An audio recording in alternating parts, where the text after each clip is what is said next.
الحمد لله نحمده ونستعينه ونستغفره ونعوذ بالله من شرور أنفسنا ومن سيئات أعمالنا من يهده الله فلا مضل له ومن يضلله فلا هادي له وأشهد أن لا إله إلا الله وحده لا شريك له وأشهد أن محمدًا عبده ورسوله أما بعد فأعوذ بالله من الشيطان الرجيم إنما المؤمنون إخوة وقال النبي صلى الله عليه وسلم المسلم أخو المسلم যাবতীয় প্রশংসা হামদ ও সানা মহাপরাক্রমশালী আল্লাহ সুবহানাহু তাআলার জন্য সকলেই বলি আলহামদুলিল্লাহ। দরুদ ও সালাম বর্ষিত হোক পৃথিবীর সর্বশেষ ও সর্বশ্রেষ্ঠ রাসূল আহমদ মুহাম্মদ মুস্তাফা সাল্লাল্লাহু আলাইহি ওয়াসাল্লামের প্রতি। সম্মানিত উপস্থিতি, আজকে অত্র ইসলামী সম্মেলনে আমার সংক্ষিপ্ত বক্তব্যের বিষয়বস্তু ইসলামী ভ্রাতৃত্ব বা মুসলিম ভ্রাতৃত্ব। যদিও বক্তব্যের শেষের দিকে মসজিদ ভিত্তিক দ্বীন শিক্ষার গুরুত্ব ও তাৎপর্য সম্পর্কেও কিছু কথা আপনাদের সামনে তুলে ধরার চেষ্টা করব ইনশাআল্লাহ, তবে মৌলিক বক্তব্যের বিষয়বস্তু মুসলিম ভ্রাতৃত্ব।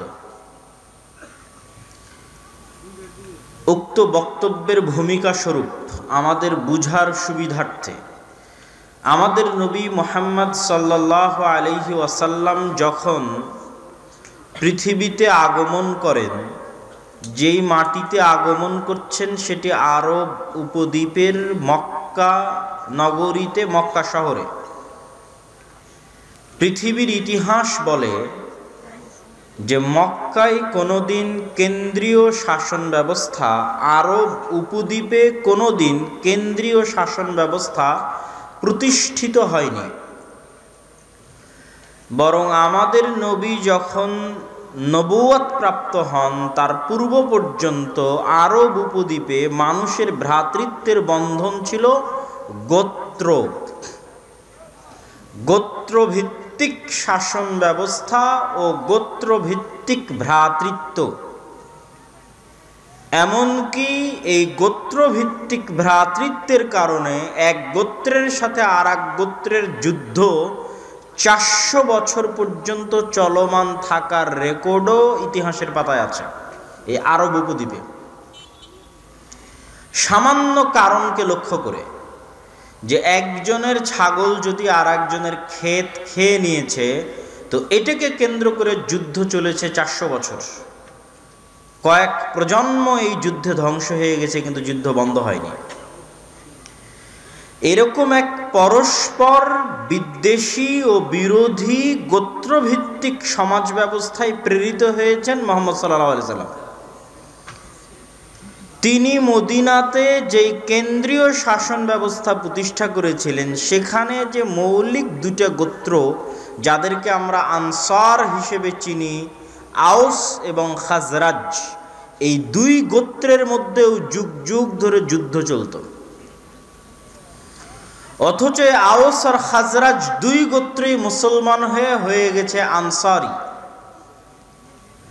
তাহলে মদিনাতে রাসূল সাল্লাল্লাহু আলাইহি ওয়াসাল্লাম আউস এবং খাজরাজ গোত্রের পরস্পর বিরোধিতাকে ধ্বংস করে দিয়ে, বাতিল করে দিয়ে তাদেরকে বানিয়ে দিয়েছেন আনসারি।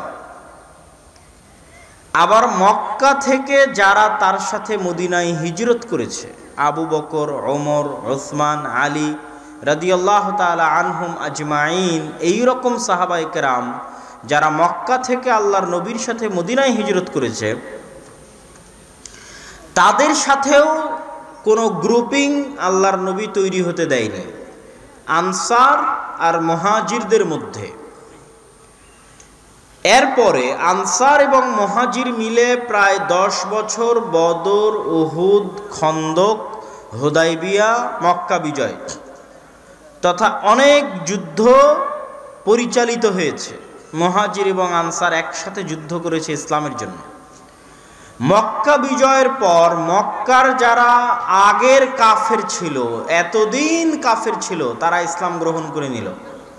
যেমন আবু সুফিয়ান ইবনু হারব, মুআবিয়া ইবনু আবি সুফিয়ান রাদিয়াল্লাহু তাআলা আনহুর পিতা আবু সুফিয়ান ইবনু হারব বদর বাদে বাকি সকল যুদ্ধে আল্লাহর নবীর বিরুদ্ধে নেতৃত্ব দিয়েছেন। উহুদের যুদ্ধে আল্লাহর নবীর বিরুদ্ধে নেতৃত্ব দিয়েছেন আবু সুফিয়ান রাদিয়াল্লাহু তাআলা আনহু। খন্দকের যুদ্ধে আল্লাহর নবীর বিরুদ্ধে নেতৃত্ব দিয়েছেন আবু সুফিয়ান রাদিয়াল্লাহু তাআলা আনহু।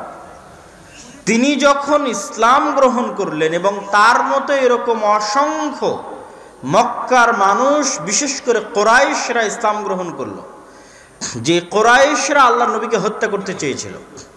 তাব্বাত ইয়াদা আবি লাহাব, আবু লাহাব আল্লাহর নবীর আপন চাচা। আবু লাহাবের ছেলে যারা বদরের যুদ্ধে বেশি নেতৃত্ব দিয়েছে আল্লাহর নবীর বিরুদ্ধে, তারা আল্লাহর নবীর আপন চাচাতো ভাই।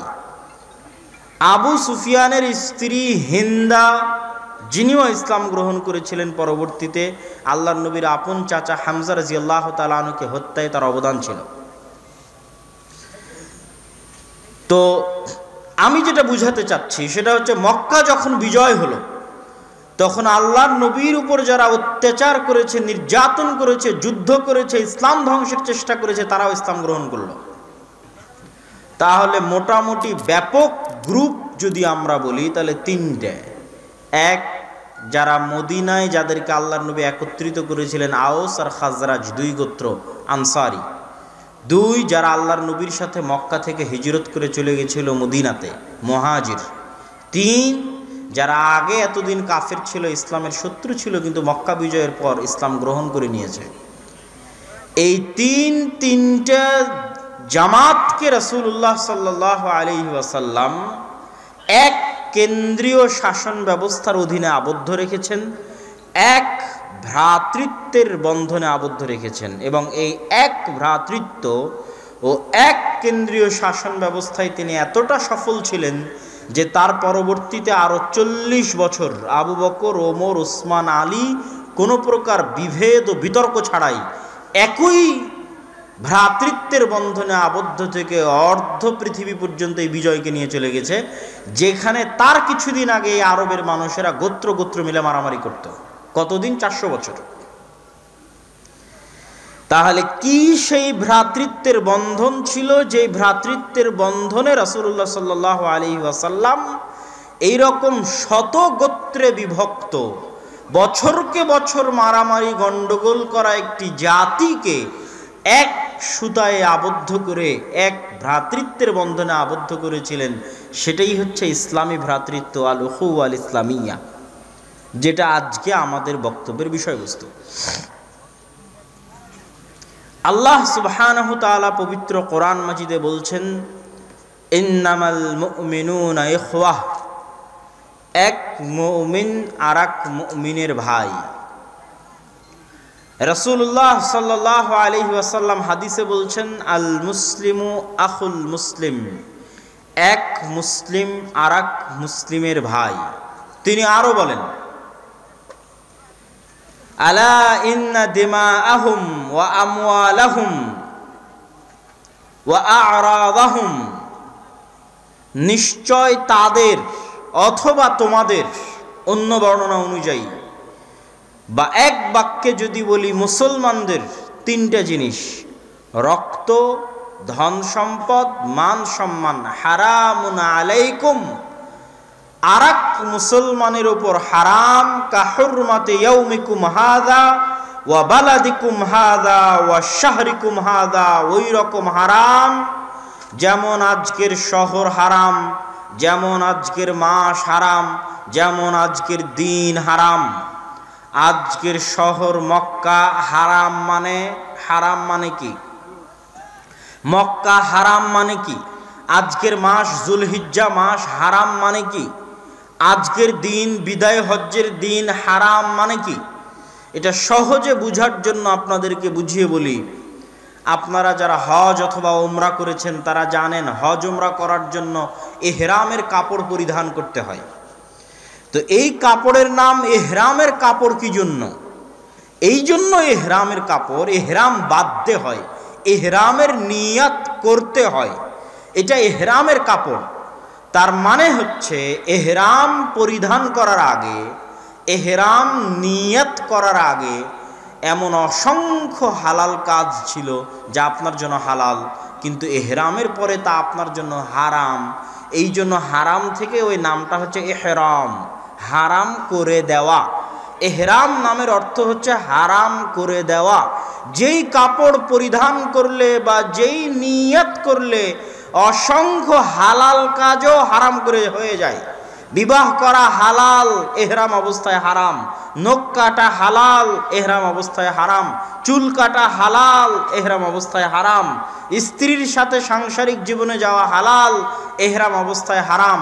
পাখি শিকার করা হালাল, গাছ কাটা হালাল, ইহরাম অবস্থায় হারাম। এটা হলো হারাম, সেখান থেকে ইহরাম। তো মক্কা হারাম মানে, জুলহিজ্জা হারাম মাস মানে, আজকে বিদায় হজ্জের দিন হারাম দিন মানে, এমন অনেক হালাল কাজ আছে যা মক্কার এরিয়ার বাইরে হালাল, কিন্তু মক্কার সম্মানে মক্কার এরিয়ার মধ্যে হারাম। এমন অনেক হালাল কাজ আছে যা হারাম মাসের বাইরে হালাল, কিন্তু হারাম মাসের সম্মানে হারাম মাসের মধ্যে হারাম। তাহলে এক মুসলমানের উপর আর এক মুসলমান হারাম মানে কি? তিনটে জিনিস হারাম: রক্ত, ধন সম্পদ, মান সম্মান। তার মানে হচ্ছে যে মক্কার সম্মানের কারণে যেমন অসংখ্য হালাল কাজ মক্কার মধ্যে হারাম, হজ উমরার সম্মানের কারণে অসংখ্য হালাল কাজ হজ উমরা অবস্থায় হারাম। তো একটা মুসলমানের সম্মান ওই রকম, একটা মুসলমানের সম্মান ওই মক্কা নগরীর মতো, একজন মুমিনের সম্মান কাবা ঘরের মতো। যদিও আল্লাহর নবীর হাদিস অনুযায়ী কাবা ঘরের মতো নয়, বরং কাবা ঘরের চাইতে বেশি।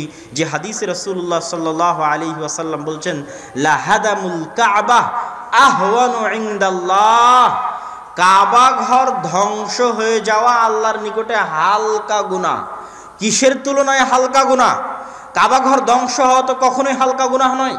আলাম তারা কাইফা ফাআলা রাব্বুকা বিআসহাবিল ফিল, আপনি কি দেখেননি আপনার প্রতিপালক হাতির বাহিনীর সাথে কি করেছে? যারা কাবা ঘর ধ্বংস করতে এসেছিল, যাদেরকে আবাবিল প্রেরণ করে, ঝাঁকে ঝাঁকে পাখি প্রেরণ করে আল্লাহ ধূলিসাৎ করে দিয়েছেন মাটির সাথে।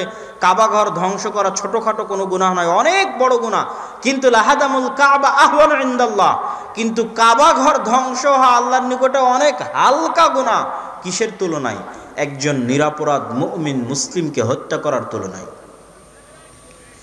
একজন নিরপরাধ মুমিন মুসলিমকে হত্যা করার তুলনায় কাবা ঘর ধ্বংস করা আল্লাহর নিকটে অনেক হালকা গুনাহ।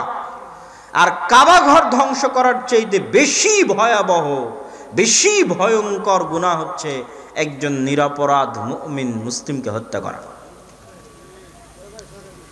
তো এখান থেকে আমরা যেটা এই পুরো আলোচনার সারমর্মে বুঝাতে চাচ্ছি, যে মুমিনের, এক মুমিনের উপর আর এক মুমিন, এক মুসলিমের উপর আর এক মুসলিমের রক্ত, সম্পদ, সম্মান হারাম। অর্থ হচ্ছে ওই মুমিনের সম্মান এত বেশি, একজন মুসলিমের সম্মান এত বেশি যে তার রক্ত হারাম, তার ধন সম্পদ হারাম, তার মান সম্মান হারাম। কেমন হারাম? আপনি সালাত সিয়াম পরিত্যাগ করলে ক্ষমা করবে আল্লাহ সুবহানাহু ওয়া তাআলা। আর একজন মুমিন অথবা মুসলিমকে কষ্ট দিলে আল্লাহ কি ক্ষমা করবেন? ওইটার চাইতে এটা বেশি ভয়াবহ এবং বেশি ভয়ঙ্কর। এই জায়গাতে আপনাকে অন্যান্য হাদিস বলার আগেই আরো একটু স্পষ্ট করি, আমাদের নবী মুহাম্মদ সাল্লাল্লাহু আলাইহি ওয়াসাল্লাম নবী হওয়ার পূর্বেই, কোরআন আসার পূর্বেই, সালাত সিয়াম হজ জাকাত আসার পূর্বেই জন্মগত সত্যবাদী, জন্মগত আমানতদার, জন্মগত ন্যায়পরায়ণ, ইনসাফওয়ালা, মানব ও সমাজসেবী মানুষ জন্মগত। সালাত, সিয়াম, হজ, জাকাত আসার আগেই, কোরআন আসার আগেই 40 বছর যাবৎ মানুষ তাকে দেখেছে। তার জন্মের পর থেকে জন্মগত সত্যবাদী, জন্মগত আমানতদার, জন্মগত ন্যায়পরায়ণ, ইনসাফওয়ালা মানুষ। নবীরা নবী হওয়ার আগে থেকেই জন্মগত সত্যবাদী, নবী হওয়ার আগে থেকেই জন্মগত আমানতদার, নবী হওয়ার আগে থেকেই জন্মগত ন্যায়পরায়ণ, ইনসাফ। আর পুরো ইসলামের সারমর্ম, সালাত, সিয়াম, হজ, জাকাত ইসলামের সারমর্ম নয়, পুরো ইসলামের সারমর্ম, মেইন মূল সারমর্ম হচ্ছে ইন্নাল্লাহা ইয়া'মুরুকুম বিল আদলি ওয়াল ইহসান, ন্যায়পরায়ণতা, সত্যবাদিতা, ইনসাফ। আল্লাহ তোমাদেরকে ন্যায়পরায়ণতা, আমানতদারিতার বিষয়ে আদেশ করেছেন। আল্লাহ নিজে ন্যায়পরায়ণ, আমানতদার, সত্যবাদী। আল্লাহ তোমাদেরকে ন্যায়পরায়ণতা, আমানতদারিতা, সত্যবাদিতার বিষয়ে আদেশ করেছেন। এটা ইসলামের একদম মূল থিওরি। ইসলামের অর্থনীতি বলেন, ইসলামের রাজনীতি বলেন, ইসলামের পরিবার ব্যবস্থা বলেন, ইসলামের দাওয়াত বলেন, ইসলামের সকল কিছু বলেন, ইনসাফ, ন্যায়পরায়ণতা, সত্যবাদিতা, আমানতদারিতা হচ্ছে মূল ভিত্তি। ওই ব্যবসা হারাম, চোখ বন্ধ করে হারাম যেই ব্যবসায় আমানতদারিতা নাই, যেই ব্যবসায় ন্যায়পরায়ণতা নাই, যেই ব্যবসায় ইনসাফ নাই।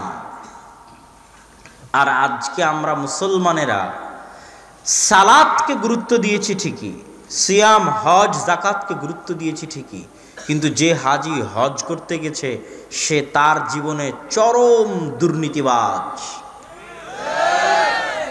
যে ব্যবসায়ী তার ব্যবসার টাকা দিয়ে উমরা করতে গেছে সে তার জীবনে চরম মিথ্যুক, ডাহা মিথ্যাবাদী, চরম ও পরম অন্যায়পরায়ণ, অত্যাচারী, জালেম, অন্যায়পরায়ণ। ন্যায়পরায়ণতার বিপরীতটাই হচ্ছে জুলম, অত্যাচার। এই জন্য আমরা মুসলিম হওয়ার পরেও গোলাম। আমাদের পূর্বের কথায় ফিরে যাই যে এক মুসলিম আর এক মুসলিমের সম্মান এবং মর্যাদা এত বেশি যে তারা পরস্পরের উপর হারাম ধন সম্পদ, মান সম্মান, টাকা পয়সা। কেমন হারাম? সালাত, সিয়াম, হজ, জাকাত যদি মানুষের ছুটে যায় আল্লাহ ক্ষমা করে দিবে, কিন্তু মানুষের সাথে হওয়া গুনাহ, এই অন্যায়পরায়ণতা, এই দুর্নীতি, এই মানুষের উপর জুলুম, এটা আল্লাহ সুবহানাহু ওয়া তাআলা ক্ষমা করবেন না। কেননা এটা ইসলামের মূল ভিত্তির বিরোধী। ইসলামী মিথ্যা যদি আল্লাহ ন্যায়পরায়ণ না হন, ইসলাম মিথ্যা যদি আল্লাহ সত্যবাদী না হন, ইসলাম মিথ্যা যদি মুহাম্মদ সাল্লাল্লাহু আলাইহি ওয়াসাল্লাম আমানতদার না হন, যদি মুহাম্মদ সাল্লাল্লাহু আলাইহি ওয়াসাল্লাম ন্যায়পরায়ণ না হন, ইসলামের এই ভিত্তিটাই টিকে আছে আল্লাহ সুবহানাহু ওয়া তাআলা ন্যায়পরায়ণ। সারা দুনিয়ার জজ কোর্ট, নিম্ন কোর্ট, উচ্চ আদালত, হাইকোর্ট, সুপ্রিম কোর্ট, জাতিসংঘ, কোথাও যদি একজন মানুষ বিচার না পায় আর ওই মানুষের ন্যায় বিচার যদি আল্লাহ কিয়ামতের মাঠে করে না দিতে পারে, তাহলে আল্লাহ সুবহানাহু ওয়া তাআলা নিজে মিথ্যে, তার দ্বীন মিথ্যে, তার নবী মিথ্যে। এই জন্য ইসলাম টিকে আছে ন্যায়পরায়ণতার উপর। আল্লাহ তার ন্যায় বিচার কিয়ামতের মাঠে করে দিবেন, এটা আল্লাহর ওয়াদা। এই জন্যই তিনি আল্লাহ, এই জন্যই তিনি রব্বুল আলামিন। এই জন্য মানুষের সাথে হওয়া গুনাহ তিনি ক্ষমা করবেন না, কেন তিনি জুলুম করতে পারবেন না। সালাত, সিয়াম, হজ, জাকাত দিয়ে মানুষ এই গুনাহ আল্লাহর কাছে ক্ষমা করিয়ে নিতে পারবে না, কেন এটা ইসলামের সবচেয়ে বড় মূলনীতির বিরোধী। সেটা যে আল্লাহ নিজে ন্যায়পরায়ণ, ইসলাম ন্যায়পরায়ণতা চায়। আর আপনি আর এক ভাইয়ের বিরুদ্ধে কটু কথা বলেছেন মানে এটাই জুলম। আপনি আর একজনের সম্পদ অন্যায়ভাবে নিয়েছেন মানে এটাই জুলম। আপনি আর একজনের গায়ে হাত উঠিয়েছেন মানে এটাই জুলম। এটা আল্লাহ সুবহানাহু ওয়া তাআলা বরদাস্ত করবেন না। সম্মানিত উপস্থিতি, রাসূল সাল্লাল্লাহু আলাইহি ওয়াসাল্লাম মুসলিম ভ্রাতৃত্ব, এক মুসলিমের সাথে আর এক মুসলিমের সম্পর্কের কথা বলতে গিয়ে তিনি আরো বলেন, মান সাতারা মুসলিমান সাতারাহুল্লাহু ইয়াওমাল কিয়ামাহ মান নাফাসা কুরবাতান মিন কুরাবিদ দুনিয়া নাফাসাহুল্লাহ কুরবাতাম মিন কুরাবিল আখিরাহ। যে ব্যক্তি আল্লাহর কোন বান্দা দুনিয়ার কোন মুমিন মুসলিমের উপর থেকে একটি বিপদ, একটি কষ্টদায়ক বস্তুকে দূর করে দিবে, সহযোগিতা করে দূর করে দিবে, কিয়ামতের মাঠে আল্লাহ তার কিয়ামতের কোনো বিপদ আপদ, দুঃখ কষ্টকে দূর করে দিবেন। মা কানাল আব্দু ফি আউনি আখিহি, মানুষ যতক্ষণ কোনো বান্দার সহযোগিতায় থাকবে আল্লাহ ততক্ষণ ওই বান্দার সহযোগিতায় থাকবে। কোন মুমিন, কোন মুসলিম যদি তার অপর মুমিন মুসলিম ভাইয়ের দোষ ত্রুটি গোপন রাখে, আল্লাহ কিয়ামতের মাঠে তার দোষ ত্রুটি গোপন রেখে দিবেন। কোন মুমিন, কোন মুসলিম যদি তার অপর মুমিন এবং মুসলিম ভাইয়ের জন্য দোয়া করে তার আড়ালে, তার অগোচরে, তাহলে ফেরেশতারাও অনুরূপী যেন তার জন্য হয় এই মর্মে আল্লাহর দরবারে দোয়া করবে। কোন মুমিন, কোন মুসলিম যদি তার অপর অসুস্থ ভাইকে দেখতে যায়, ফেরত না আসা পর্যন্ত ফেরেশতারা আল্লাহর দরবারে তার জন্য দোয়া করতে থাকবে, তার ক্ষমা প্রার্থনার জন্য দোয়া করতে থাকবে। রাসূল সাল্লাল্লাহু আলাইহি ওয়াসাল্লাম বলেন, এক মুসলিমের উপর আর এক মুসলিমের হক আছে, হক, অধিকার। সেই অধিকারগুলোর মধ্যে অন্যতম অধিকার হচ্ছে সালাম আদান প্রদান করা।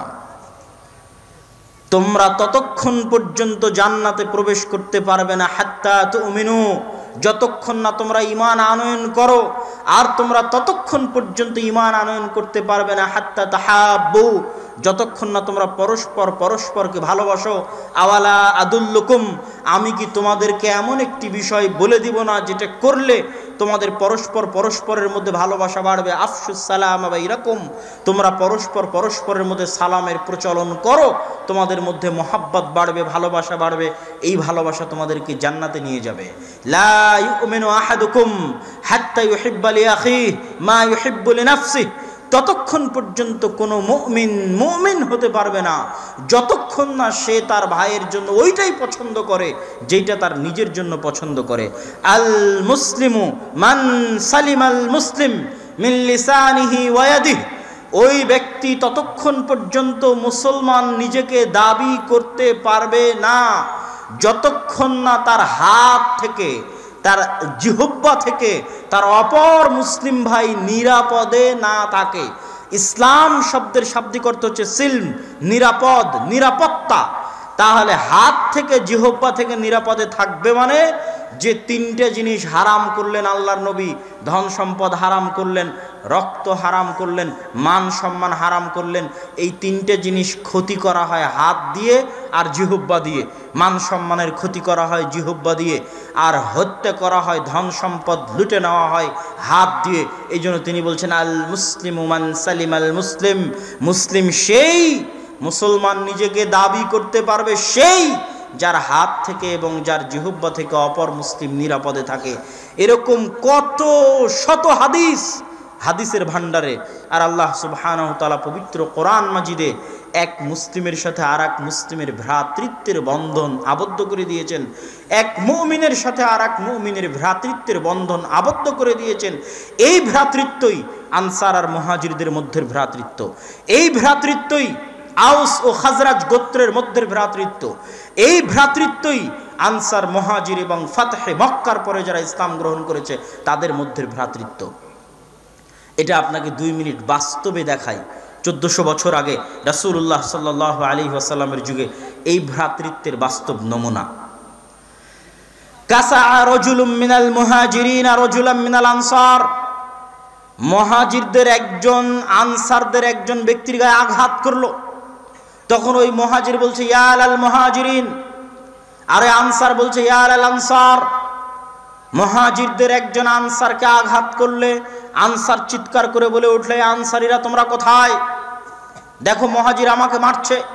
মুহাজির বলছে এই মুহাজিরেরা তোমরা কোথায়, দেখো আনসার আমাকে মারছে। রাসূল সাল্লাল্লাহু আলাইহি ওয়াসাল্লামের কানে কথা গেলে তিনি বললেন, মা বালু দাওয়াল জাহিলিয়া দাউহা ফাইন্নাহা মুনতিনা। এটা তো জাহিলিয়াতের ডাক। জাহিলিয়াতের যুগে মানুষ মানুষকে ডাকতো নিজের গোত্রের উপর ভিত্তি করে। এই কুরাইশরা তোমরা কোথায়? দেখো আউসরা আমাদের উপর আক্রমণ করছে। এই খাজরাজিরা তোমরা কোথায়? দেখো আউস গোত্রের মানুষ আমাদের উপর আক্রমণ করছে। এটা তো মা বালু দাওয়াল জাহিলিয়া, যেই জাহিলিয়াতকে পায়ের নিচে মিশিয়ে দেওয়ার জন্য, মিটিয়ে দেওয়ার জন্য আমি মুহাম্মদ সাল্লাল্লাহু আলাইহি ওয়াসাল্লাম আমার আগমন ঘটেছে। সেই জাহিলিয়াতের ডাক দেখি আমার সাহাবীর মধ্যে। আমি যেই ভ্রাতৃত্বের বন্ধনে তাদেরকে আবদ্ধ করে দিলাম, সেটা তো কালিমাতু লা ইলাহা ইল্লাল্লাহ, যেটা এতক্ষণ হাদিস আর কোরআন দিয়ে আপনাদের সামনে সংক্ষিপ্ত করে হলেও তুলে ধরলাম যে কি ভ্রাতৃত্বের বন্ধনে আল্লাহর নবী আবদ্ধ করেছিলেন। তো তার মানে ওই যুগে সমস্যা হয়নি, হয়েছে। সেই সমস্যার একটা উদাহরণ দেখেন। তখন আল্লাহর নবী বলছেন, মা বালু দাওয়াল জাহিলিয়া। আরে এটা তো জাহিলি যুগের আহ্বান। মা বালু দাওয়াল জাহিলিয়া দাউহা ফাইন্নাহা মুনতিনা। এই জাহিলিয়াতের ডাককে তোমরা পরিত্যাগ করো, এটা নিকৃষ্ট, ঘৃণিত, দুর্গন্ধযুক্ত। শুধু তাই নয়, আরেকটি ঘটনা আপনাদেরকে শোনাই। মক্কা বিজয়ের পর বৃহৎ যে যুদ্ধে রাসূল সাল্লাল্লাহু আলাইহি ওয়াসাল্লাম অংশগ্রহণ করেন, সেই যুদ্ধের নাম হচ্ছে হুনাইনের যুদ্ধ। হুনাইনের যুদ্ধে মুসলমানেরা ব্যাপক গনিমতের মাল অর্জন করে। আমাদের নবী মুহাম্মদ সাল্লাল্লাহু আলাইহি ওয়াসাল্লাম সেই গনিমতের মালের বেশিরভাগ, 100 ভাগের 90 ভাগ মক্কার কুরাইশ যারা নতুন ইসলাম গ্রহণ করলো মক্কা বিজয়ের পর, যারা এতদিন ইসলামের শত্রু ছিল। একটা উদাহরণ নেন, আবু সুফিয়ান ইবনে হারব। আবু সুফিয়ান ইবনে হারব উহুদের যুদ্ধে আল্লাহর নবীর বিরুদ্ধে নেতা, খন্দকের যুদ্ধে আল্লাহর নবীর বিরুদ্ধে নেতা, যিনি প্ল্যান পরিকল্পনা করতেন 24 ঘন্টা কেমনে আল্লাহর নবীকে হত্যা করবেন। তিনি ইসলাম গ্রহণ করলেন কবে? যেই দিন আল্লাহর নবী মক্কা বিজয় করছেন সেই দিন। আর মক্কা বিজয়ের পর প্রথম যুদ্ধ যেটা হলো হুনাইনের যুদ্ধে, ওই যুদ্ধে হাদিসের ভাষা অনুযায়ী আতান নবী সাল্লাল্লাহু আলাইহি ওয়াসাল্লাম সুফিয়ান ইবনে হারবিন মিআতাম মিনাল ইবিল। আল্লাহর নবী হুনাইনের যুদ্ধের গনিমত থেকে 100টা উট, 100 উট মানে কি কয়েক কোটি টাকা বলতে পারেন। ওই যুগের 100 উট যদি আজকের যুগে আমরা বন্টন করি তাহলে 100 কোটি টাকা হতে পারে। 50 কোটির নিচে হবে না, উপরে হবে। তাহলে 100 কোটি টাকা আল্লাহর নবী দিয়ে দিলেন আবু সুফিয়ান ইবনে হারবকে। 100টা উট দিয়ে দিলেন গনিমতের মাল থেকে, কয়েক কোটি টাকা দিয়ে দিলেন গনিমতের মাল হারব, যিনি এতদিন আল্লাহর নবীর শত্রু ছিলেন যুদ্ধে, রাদিয়াল্লাহু তাআলা আনহু। পুরো গনিমতের মালের 100 ভাগের 90 ভাগ বন্টন হয়ে গেল মক্কার মানুষের মধ্যে। শয়তান অপেক্ষায় বসেছিল এরকম এক পরিবেশের। শয়তান তখন কানা ঘুষা শুরু করে দিল, আনসারদের কানে দেওয়া শুরু করে দিল যে আনসার কি করলা তোমরা সারা জীবন? 10টা বছর 12টা বছর তোমরা ইসলামের জন্য জীবন বাজি রাখলা। যেই দিন ইসলামকে আশ্রয় দেওয়ার কেউ ছিল না আরব উপদ্বীপে, সেই দিন তোমরা ইসলামকে আশ্রয় দিয়েছ। যেই দিন আরব উপদ্বীপে মুহাম্মদ সাল্লাল্লাহু আলাইহি ওয়াসাল্লামকে আশ্রয় দেওয়ার কেউ ছিল না, সেই দিন তোমরা আশ্রয় দিয়েছ। আর যারা সারাটা জীবন ব্যয় করলো ইসলামকে ধ্বংস করার জন্য, আজ গনিমতের মাল বন্টন করার বেলা তোমাদের নবী নিজের এলাকার মানুষকে দিয়ে দিলেন, নিজের গোত্রের মানুষকে দিয়ে দিলেন। আবু সুফিয়ান ইবনে হারব আল্লাহর নবীর গোত্র কুরাইশ। আবু সুফিয়ান ইবনে হারব মক্কা, যে মক্কায় আল্লাহর নবী থাকতেন। আরো ছোট পরিষ্কার করে উদাহরণ দিই। আপনার এখানে আপনারা জায়গা দিয়েছেন, আমরা মাদ্রাসা করেছি, মাদ্রাসায় চাকরি দিয়েছি সব রাজশাহী চাঁপাইনবাবগঞ্জের মানুষকে। তখন নরসিংদীর নোয়াগাঁওয়ের রুহুল ভাইয়েরা, নাসিম ভাইয়েরা যারা উপস্থিত আছেন, মুরব্বীরা বা আরও যারা আপনারা আছেন, বলছেন জায়গা দিলাম আমরা, টাকা দিলাম আমরা, দান করলাম আমরা, আর চাকরি দিলেন সব নিজের এলাকার মানুষকে। এটা মানুষের মধ্যে বলা বলি হয় না? হয় না? মানুষ বলে না বলে না এরকম পরিবেশে? বলে। তো রাসূল সাল্লাল্লাহু আলাইহি ওয়াসাল্লাম হুনাইনের যুদ্ধের পর গনিমতের 100 ভাগের 90 ভাগ বন্টন করে দিলেন মক্কা বিজয়ের পর নতুন ইসলাম গ্রহণ করা তার নিজ গোত্রের নিজ এলাকার মানুষের মধ্যে। আর আনসারীরা এতদিন যাবৎ আল্লাহর নবীর পাশে, বদরে কেউ ছিল না, তারা ছিলেন, উহুদে তারা ছিলেন, খন্দকে তারা আল্লাহর নবীর পাশে ছিলেন। যখন এই কানা ঘোষা শুরু হলো, তখন রাসূল সাল্লাল্লাহু আলাইহি ওয়াসাল্লাম আনসারদের জমা করে বললেন, ইয়া মা'শারাল আনসার, হে আনসারীরা শোনো, তারজিউন নাস মানুষ ফিরে যাবে বিল ইবিলি ওয়াল গানামি, মানুষেরা শত কোটি সম্পদ আর শত কোটি টাকা আর শত কোটি টাকা মূল্যের উট ছাগল গনিমতের মাল হিসেবে নিয়ে ফিরে যাবে। আলা তারদাউনা, আর তোমরা কি এতে সন্তুষ্ট নও হে আনসারেরা, যে তারজিউনা বিনবী সাল্লাল্লাহু আলাইহি ওয়াসাল্লাম, যে তোমরা মদিনায় মুহাম্মদ সাল্লাল্লাহু আলাইহি ওয়াসাল্লামকে নিয়ে ফিরে যাবে? তোমরা কি এটাতে সন্তুষ্ট নও যে মক্কার মানুষেরা টাকা পয়সা নিয়ে ফিরে যাবে, গনিমতের মাল নিয়ে ফিরে যাবে, উট আর ছাগল নিয়ে ফিরে যাবে? আর মদিনার মানুষরা কাকে নিয়ে ফিরে যাবে? দুনিয়ার সর্বশ্রেষ্ঠ মানুষ, সর্বশ্রেষ্ঠ নবী মুহাম্মদ সাল্লাল্লাহু আলাইহি সাল্লামকে নিজেদের বাড়িতে নিয়ে ফিরে যাবে।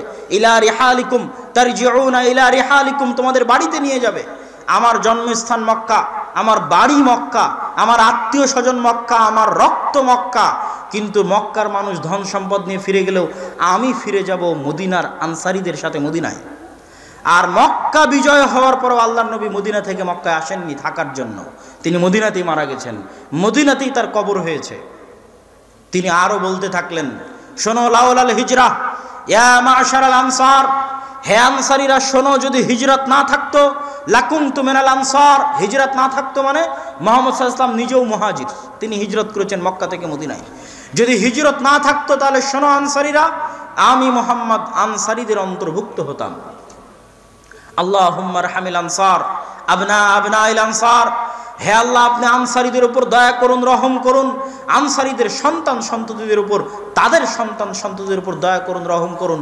আল্লাহর নবীর ভাষণ শুনে আনসারী সাহাবীরা কেঁদে দিলেন, তাদের ক্রন্দন থামানো যাচ্ছিল না। তখন তারা উত্তরে রাসূল সাল্লাল্লাহু আলাইহি সাল্লামকে বললেন, রাজিনা বিকাদাইল্লাহ আও বিকাসামিল্লাহ বিকাদাই রাসূলিল্লাহ আও বিকাসাম ওয়া হাদ রাসূলিল্লাহ, আমরা সন্তুষ্ট আছি আল্লাহর রাসূলের প্রত্যেক ফয়সালার উপর, প্রত্যেক সিদ্ধান্তের উপর, প্রত্যেক ভাগ বন্টন এবং বাটোয়ারার উপর আমরা সন্তুষ্ট আছি, এই মর্মে তারা ঘোষণা দিলেন। সম্মানিত উপস্থিতি, এই দুটো ঘটনা আপনাদের সামনে এই জন্য তুলে ধরলাম যে আল্লাহর নবীর জীবদ্দশাতে তার সাহাবীদের মধ্যে ফাটল হওয়ার সকল পরিবেশ বিরাজমান ছিল। কেননা আগে থেকেই তারা গোত্রভিত্তিক বিভক্ত ছিল।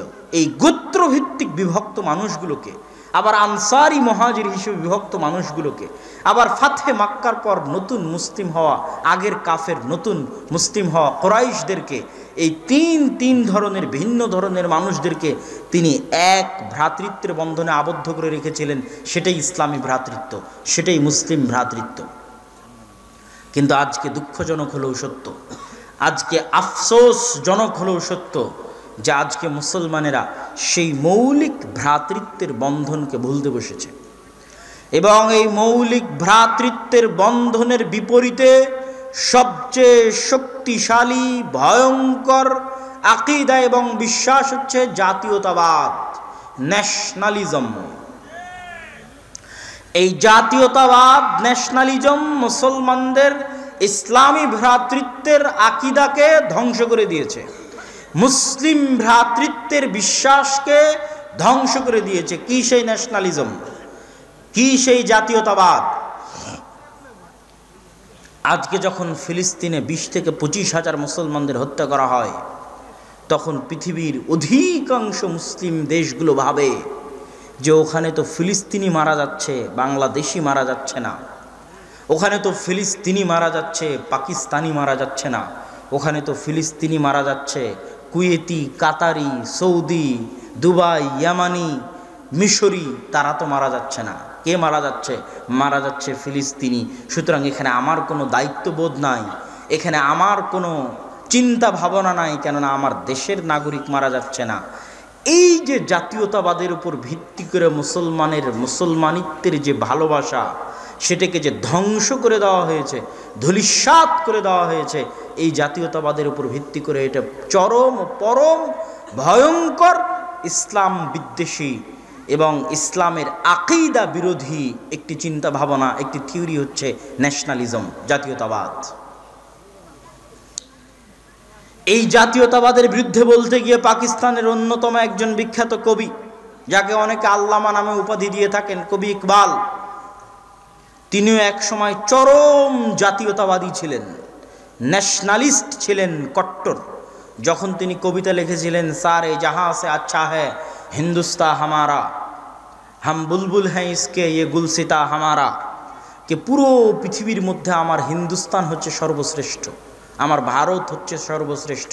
এই কবিতা উনি লিখেছিলেন ইন্ডিয়ান ন্যাশনালিজম, ইন্ডিয়ান জাতীয়তাবাদে বিশ্বাসী হওয়ার কারণে। যখন তিনি বুঝতে পারলেন যে এই ন্যাশনালিজমের বিশ্বাস মুসলমানদের সবচেয়ে বড় ভয়ঙ্কর, মুসলমানদের ভ্রাতৃত্বকে মারাত্মকভাবে ধ্বংসকারী আকীদা, তখন তিনি নতুন করে লিখলেন कि आधुनिक जुगेर आजोरेरा तारा शुआए हैं खुदा और इन सारे खुदाओं में बड़ा सबसे वतन है, इसका जो पैरहन है वो मजहब का कफन है।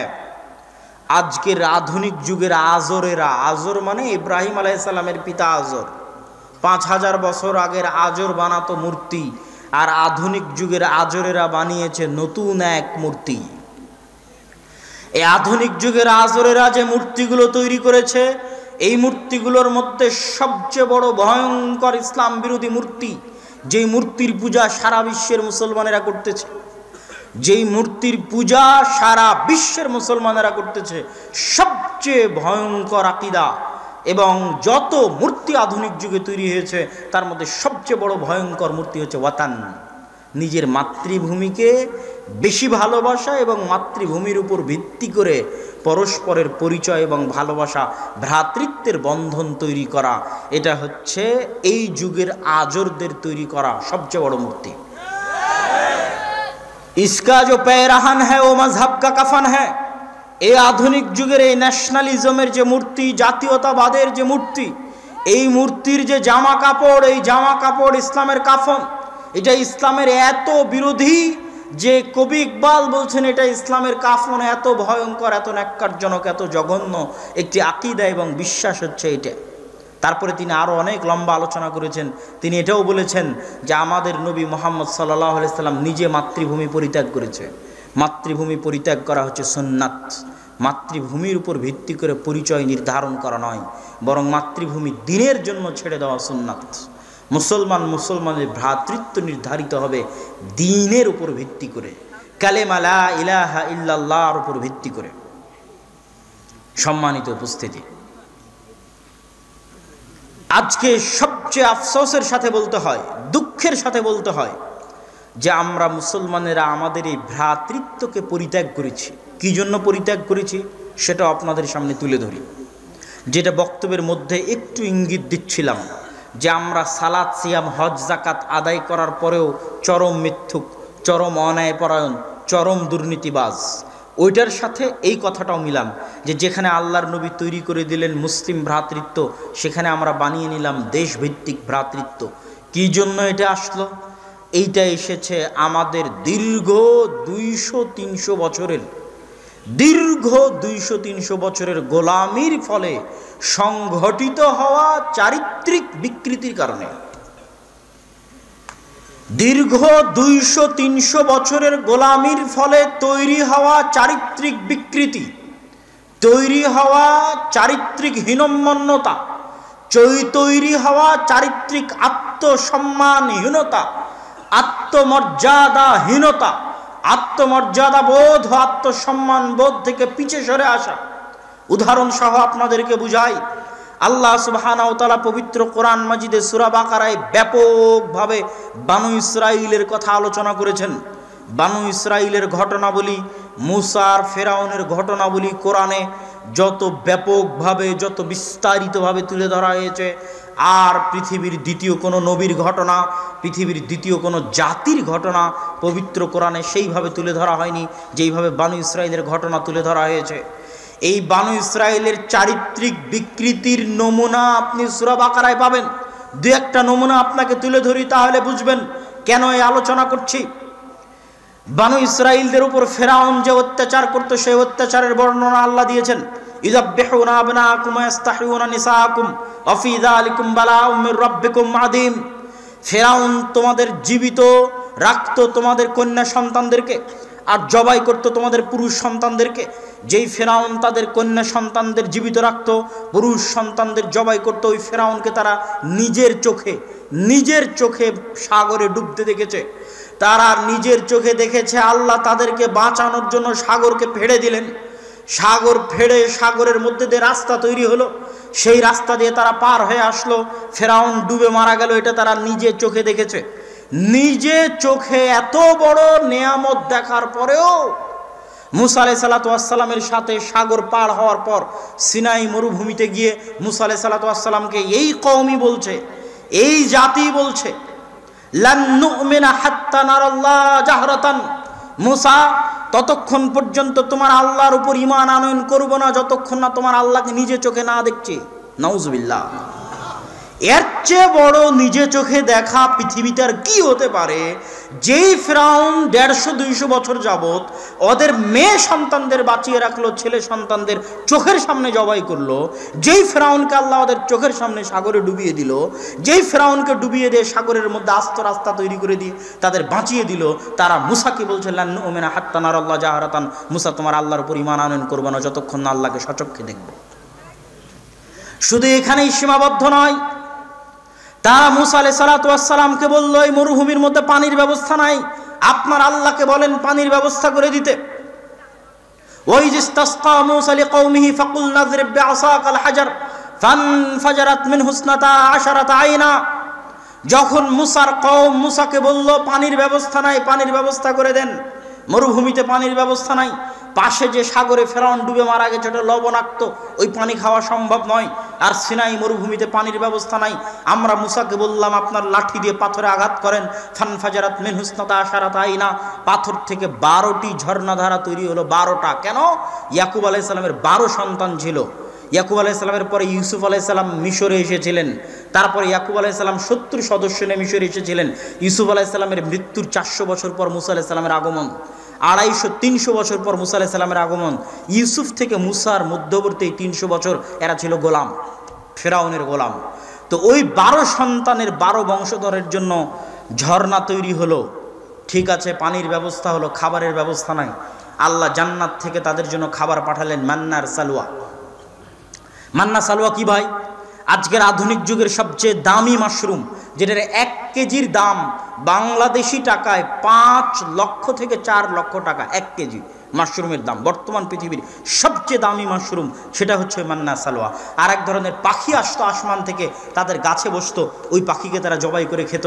এই হলো মান্নার সালওয়া, এটা আসমান থেকে আসতো। তাহলে চোখের সামনে জান্নাত থেকে খাবার আসছে, চোখের সামনে ঝর্ণা ফেটে পানি বের হচ্ছে, তারপরেও এই কওম কি করলো?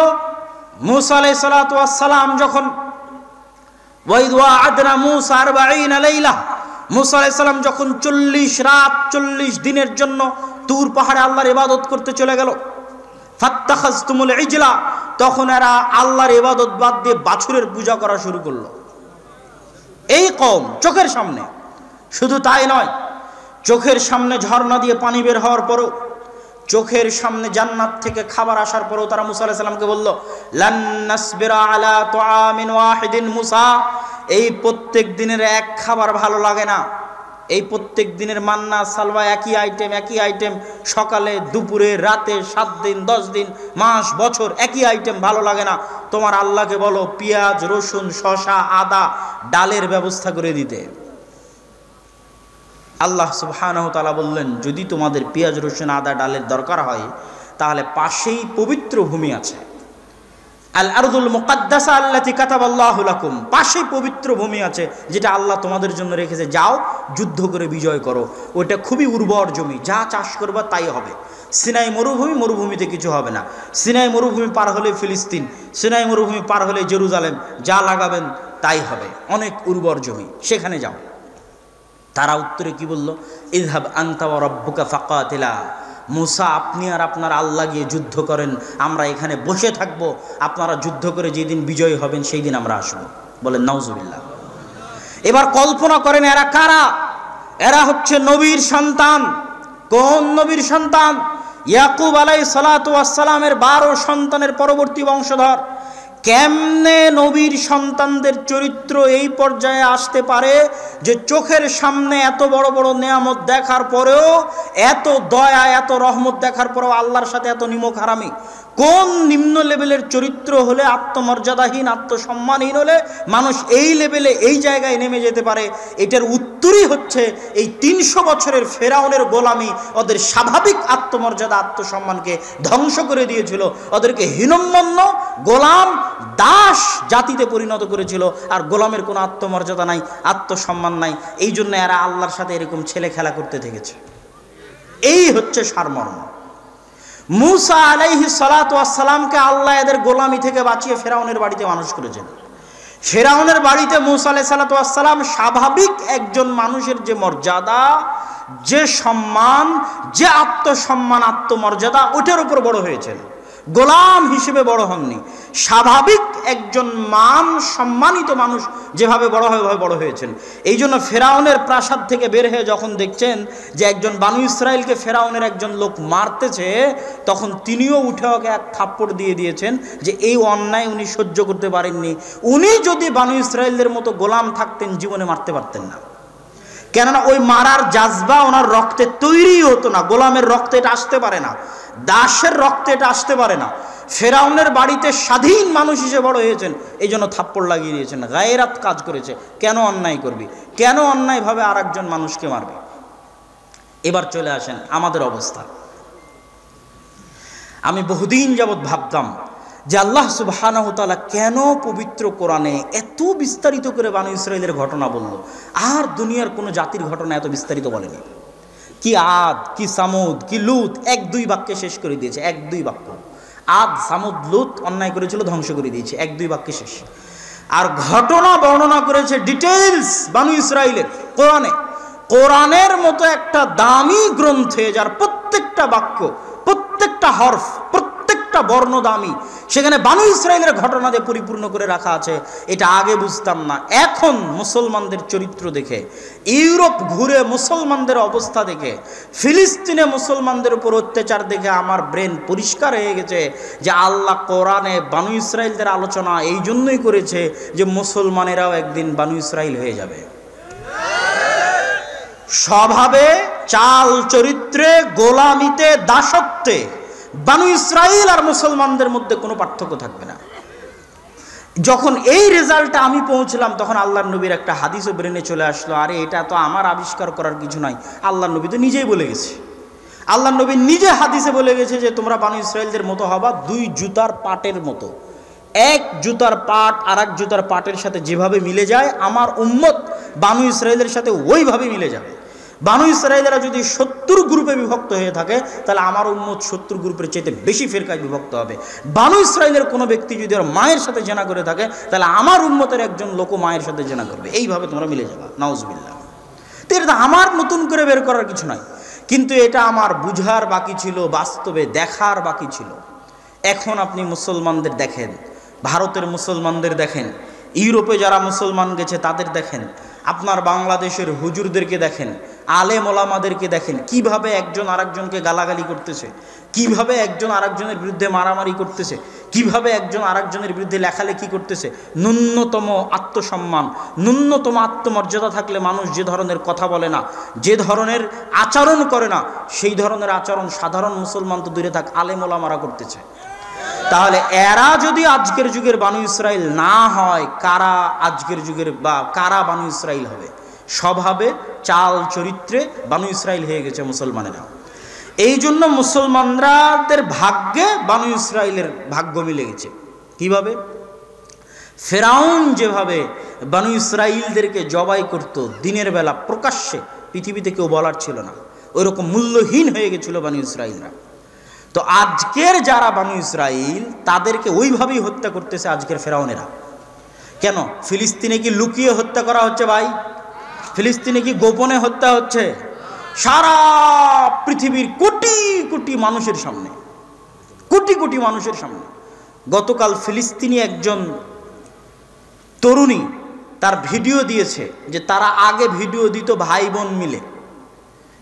বোন মিলে ভিডিও দিত, বাপের সাথেও ভিডিও দিয়েছে।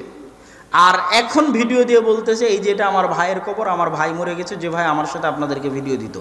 এই যে এটা আমার বাপের কবর, আমার বাপ মারা গেছে, যে বাপও আপনাদেরকে ভিডিও দিত। দুনিয়ার মানুষকে সম্বোধন করতেছে যে এই যে দেখেন ফিলিস্তিনের এই অবস্থা, এই যে কারেন্ট নাই, এই যে পানি নাই, এই যে বিদ্যুৎ নাই, এই যে খাবার নাই, এই যে আমাদেরকে হত্যা করা হচ্ছে, এই যে আমার ভাইকে মেরে ফেলে দিল, এই যে আমার বাপকে মেরে ফেলে দিল, এই যে আমার বোনকে মেরে ফেলে দিল।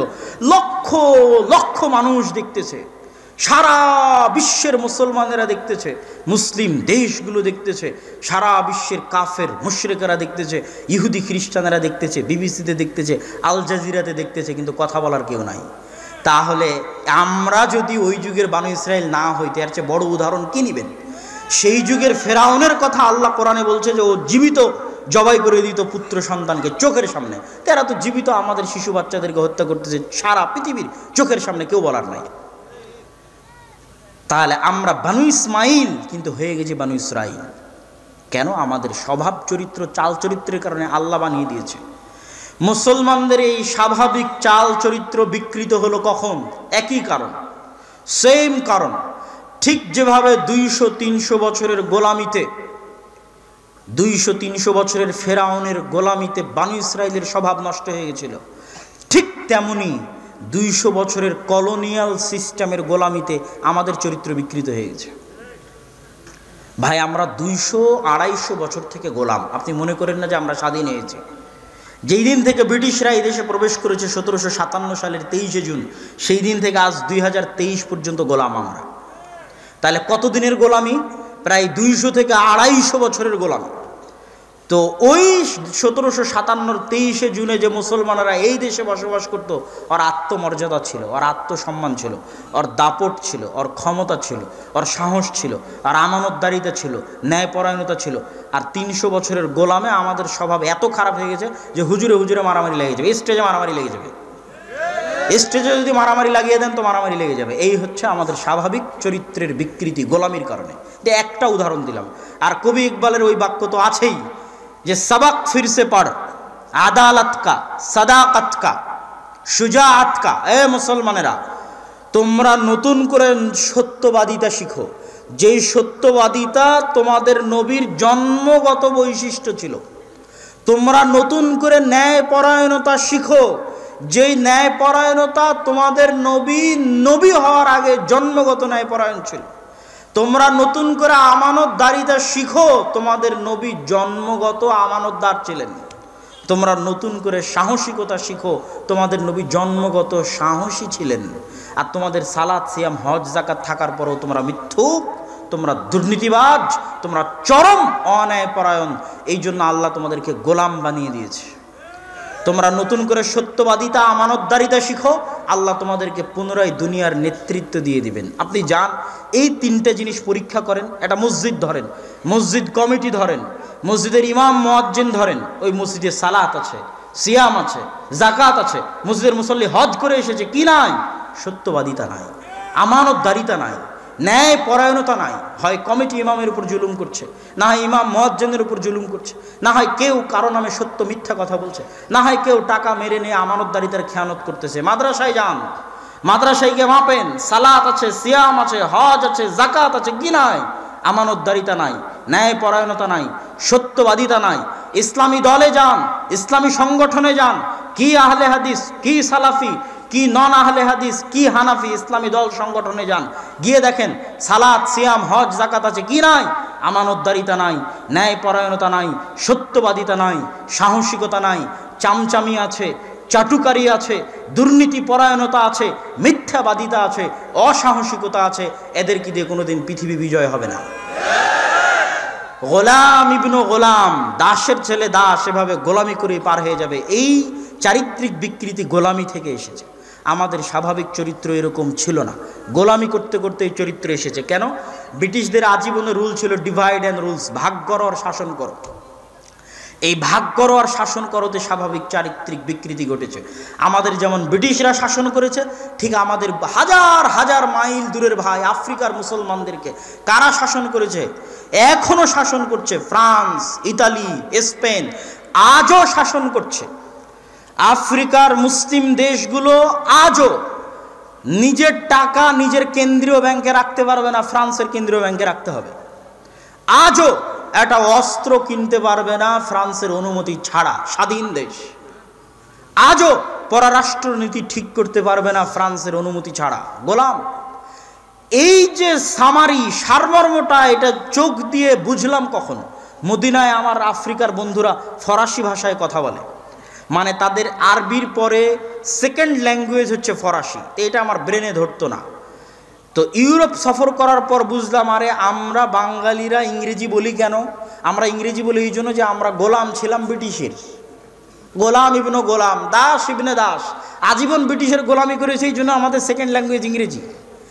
ইংল্যান্ডের সীমানা পার হওয়ার পর ইতালি, স্পেন, ফ্রান্সে, জার্মানিতে ইংরেজির অস্তিত্ব নাই। ইতালির বিমানবন্দরে পর্যন্ত ইংরেজির অস্তিত্ব পাবেন না। ফ্রান্স, স্পেনের বিমানবন্দরে পর্যন্ত এক্সিটটা ইংরেজিতে লেখা নাই। আশ্চর্য হয়ে যাবেন, তাদের ভাষায় লেখা আছে। তখন বুঝলাম, ওহো, ফ্রান্স শাসন করেছিল আফ্রিকার মুসলিম দেশগুলো, এই জন্য আমার মদিনা বিশ্ববিদ্যালয়ের মুসলিম ভাইয়ের সেকেন্ড ল্যাঙ্গুয়েজ ফরাসি। সারা পৃথিবীতে মুসলমানরা এই কলোনিয়াল সিস্টেম, ইউরোপিয়ান 200 বছরের গোলামিতে আছে। এখনো কন্টিনিউয়াসলি 200 থেকে 250 থেকে 300 বছরের গোলামিতে আছে। এই জন্য ফ্রান্সের আইফেল টাওয়ারের পাশে যতগুলো বিড়িখোর আছে, যতগুলো সিগারেট খোর আছে, যতগুলো মদ খোর আছে, যতগুলো জুয়াখোর আছে, আল্লাহর কসম সবগুলো মুসলমান। নিজে চোখে দেখা কথা বলছি, সব মুসলমান। ওদের চরিত্র বিকৃত করেছে গোলামিতে। ওরা সব আফ্রিকান দেশগুলো থেকে আসে ওখানে আড্ডা দিচ্ছে, বিড়ি খাচ্ছে, সিগারেট খাচ্ছে, মদ খাচ্ছে, জুয়া খেলতেছে, ধ্বংস হয়ে গেছে চরিত্র। আজ সারা পৃথিবীতে মুসলমানদের এই গোলামির চিত্র যদি আপনি ছোট্ট একটা দূরবীন দিয়ে দেখতে চান, তাহলে একটা ছোট্ট দূরবীন আপনাদেরকে ধরিয়ে দিয়ে আমাদের বক্তব্যের আজকের দ্বিতীয় অংশে যাব, মসজিদ ভিত্তিক দ্বীন শিক্ষার গুরুত্ব এবং তাৎপর্য সম্পর্কে। এই ছোট্ট চিত্র কি? বৈধ উপায়ে যারা ইউরোপ যাচ্ছে তাদের কথা বাদ দিলাম, অবৈধ উপায়ে শুধু বাংলাদেশ নয়, এখনকার একটা কথাও বাংলাদেশ না, সারা বিশ্বের মুসলমানদের কথা বলতেছি। অবৈধ উপায়ে আফ্রিকা থেকে, সিরিয়া থেকে, ইয়েমেন থেকে, বাংলাদেশ থেকে, পাকিস্তান থেকে, আফগানিস্তান থেকে সব মুসলমানেরা জমা হয় লিবিয়াতে। এটা একটা রুট অবৈধ উপায়ে ইউরোপ যাওয়ার। রাতের অন্ধকারে, রাত 12টার সময় এরা নৌকায় চড়বে, বাতাসে ফুলানো নৌকা। এই নৌকায় চড়ার পর এই নৌকা ভূমধ্য সাগরে যখন ছেড়ে দেওয়া হবে, তখন এই নৌকার ভাগ্যে দুইটা জিনিস আছে, হয় সাগরে ডুবে মৃত্যু, আর না হলে ইউরোপ এদেরকে ভিক্ষা দিবে যে ভাই থাক, শরণার্থী হিসেবে তোকে খাবারের ব্যবস্থা করে দিলাম, 5 বছর পর তোকে একটা পাসপোর্ট দিব, একটা আইডি কার্ড দিব। এই ভিক্ষা হয় ইউরোপ দিবে, না হয় ডুবে মরবে। এই নৌকাতে যদি 400 জন আরোহী থাকে, আল্লাহর কসম 400 জনই মুসলমান। এই 400 জন মুসলমান হচ্ছে সারা পৃথিবী থেকে জমা হওয়া মুসলমান। এই একটা নৌকা সারা পৃথিবীর মুসলমানদের গোলামির চিত্র পরিষ্কার করে দিবে যে আমরা হচ্ছি আজকের যুগের বানু ইসরাইল। আর ফেরাউনেরা প্রকাশ্যে জবাই করতেছে ফিলিস্তিনে, কিন্তু আমাদের স্বাভাবিক চারিত্রিক বিকৃতির কারণে, ধ্বংস হয়ে যাওয়ার কারণে আমরা মাথা উঁচু করে দাঁড়াতে পারতেছি না। আরও দেখেন, মুসলমানদের এই স্বাভাবিক চারিত্রিক বিকৃতি সংঘটিত হয়েছে কিভাবে, আরও দেখেন। এই নৌকায় যদি 400 জন মুসলমান থাকে, তাহলে 400 জন মুসলমান ইউরোপে ঢোকার পর, আমি আবারও বলছি, বাংলাদেশ নয়, সারা পৃথিবীর মুসলমান ইউরোপে ঢোকার পর এদের জব কি, এদের পেশা কি? সারা পৃথিবী থেকে যারা বৈধ উপায়ে ভিসা নিয়েও ইউরোপে গেছে, বাংলাদেশের যুবকেরাও যারা বৈধ উপায়ে স্টুডেন্ট ভিসা নিয়ে ইউরোপে গেছে, আরও সারা বিশ্ব থেকে মুসলমানেরা গেছে, এদের চাকরি কি? এদের চাকরি হচ্ছে হয় গাড়ির ড্রাইভার, না হয় ফুড ভান্ডার, হোম ডেলিভারি, না হলে কেয়ার হোমের জব, আর না হলে কোনো সুপার শপের দোকানদার। এই হচ্ছে এদের চাকরি। আপনি পার্সেন্টেজ করবেন ইউরোপে বসবাসরত মুসলমানদের, যে ইউরোপ এবং আমেরিকায় বসবাসরত মুসলমানেরা কতজন বিশ্ববিদ্যালয়ের শিক্ষক, কতজন ওই দেশের মেডিকেলের ডক্টর, কতজন বিজ্ঞান ইনস্টিটিউটের একজন বিজ্ঞানী গবেষক, আর একটা ইহুদি পল্লীতে গিয়ে পরিসংখ্যান করবেন, জরিপ করবেন যে কতজন ইহুদি ড্রাইভার, আর কতজন ইহুদি ফুড পান্ডার, হোম ডেলিভারি, আর কতজন ইহুদি কেয়ার হোমের জব করে, আর কতজন সমাজের সর্বোচ্চ লেভেলে জব করে। এটা হচ্ছে মুসলমানদের লেভেল। 100 জনে 90 জন সমাজের 3য় শ্রেণীর নাগরিক, সমাজের 3য় শ্রেণীর জব করে। কেন? এরা সবাই নিজ নিজ দেশ থেকে চরম মূর্খ, চরম অসভ্য, চরম অশিক্ষিত হয়ে সেখানে গেছে। আর আমাদের সরকারের প্রয়োজনও নাই আমাদেরকে এবং আপনাকে শিক্ষিত করা। কেন প্রয়োজন নাই? শিক্ষিত মানুষের আত্মমর্যাদা থাকে, আত্মসম্মান থাকে। শিক্ষিত মানুষকে কি আর টাকা দিয়ে আপনি গাড়িতে আগুন দেওয়াতে পারবেন? একজন আত্মসম্মানবোধ, আত্মমর্যাদাবোধ মানুষকে আপনি টাকা দিয়ে কিনতে পারবেন? কোটি টাকা দিয়েও কিনতে পারবেন না, কিন্তু গোলামকে কিনতে পারবেন, দাসকে কিনতে পারবেন। আমরা যে এখনো গোলামিতে আছি, দাসত্বের মধ্যে আছি, তার প্রমাণ হচ্ছে আমাদের যুবকদেরকে 500 টাকা দিলে এরা আর একজন মানুষকে মেরে দিবে, আর একজনের গাড়িতে আগুন দিয়ে দিবে। তাহলে এদেরকে যদি শিক্ষিত করে গড়ে তুলি, এরা তো তাহলে আর গোলামি করবে না। তাহলে এদেরকে অশিক্ষিত রাখো, মূর্খ রাখো, তাহলে 500 টাকা দিয়ে এই গুন্ডাদের, এই জুয়াখোরদের, এই মদখোরদের দিয়ে ক্ষমতা টিকিয়ে রাখা যাবে। এটা হলো সিম্পল সামারি। এই জন্য সরকারেরাও চাইবে না যে আপনি শিক্ষিত হন, আত্মমর্যাদা বোধ হন, আত্মসম্মান বোধ হন। যে ন্যায়পরায়ণতা বিক্রি করতে পারবে, সত্যবাদিতা বিক্রি করতে পারবে, আমানতদারিতা বিক্রি করতে পারবে, একমাত্র তারই দরকার। এটা হচ্ছে গোলামির চিহ্ন, দাসত্বের চিহ্ন, আলামত যে আমরা দাস এবং গোলাম, এবং সারা পৃথিবীর মুসলমানদের মধ্যে চিহ্ন বিদ্যমান। সম্মানিত উপস্থিতি, এই জন্য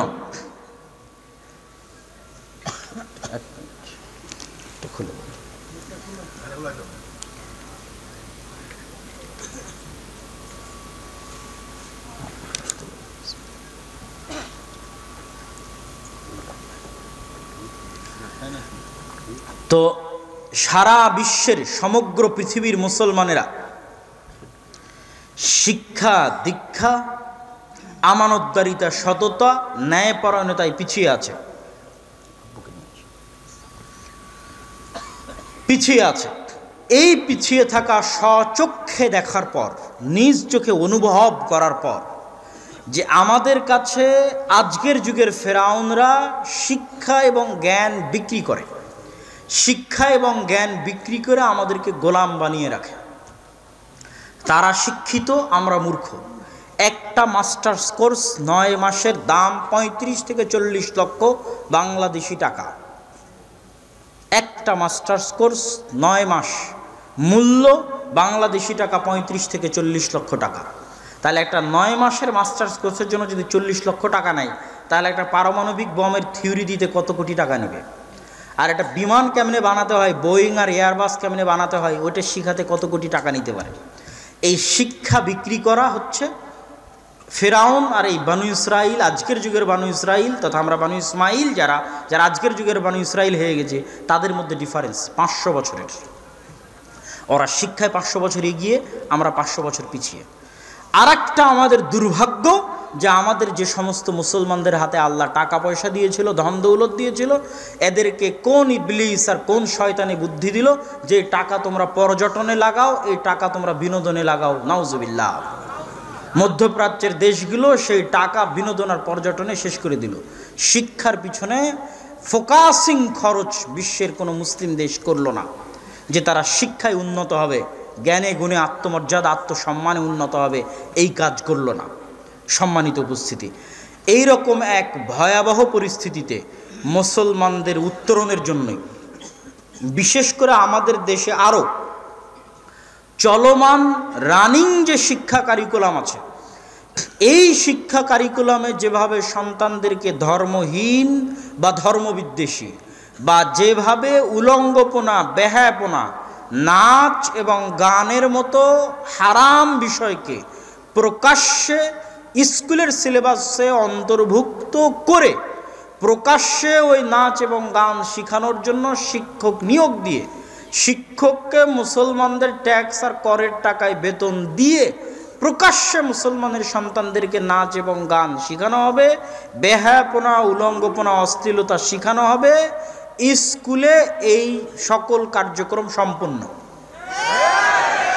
এই রকম এক ভয়ঙ্কর অবস্থায় আপনারা যদি ভবিষ্যৎ প্রজন্মকে রক্ষা করতে চান, ভবিষ্যৎ প্রজন্মের ঈমান এবং আকীদা রক্ষা করতে চান, তাহলে যখন আমাদের গোলামি শুরু হয়েছিল ব্রিটিশ আলমে, ব্রিটিশের শাসন আমলে আমাদের যে গোলামি শুরু হয়েছিল, তখন যেমন আমাদের আদি বাপদাদারা তাদের পরবর্তী প্রজন্মের ঈমান আকীদা রক্ষার জন্য মসজিদ ভিত্তিক মক্তব চালু করেছিল, দিন শিক্ষার ব্যবস্থা চালু করেছিল, আজ আবারও ওই বিধান যে মসজিদ ভিত্তিক দিন শিক্ষার ব্যবস্থা করতে হবে, এটা প্রত্যেক মুসলমানের উপর, প্রত্যেক মসজিদ কমিটির উপর, মসজিদের সাথে সংশ্লিষ্ট দায়িত্বশীলদের উপর আমার জ্ঞানে, আমার বিবেচনায়, আমার বুদ্ধিতে ফরজের মতো জরুরি কর্তব্য।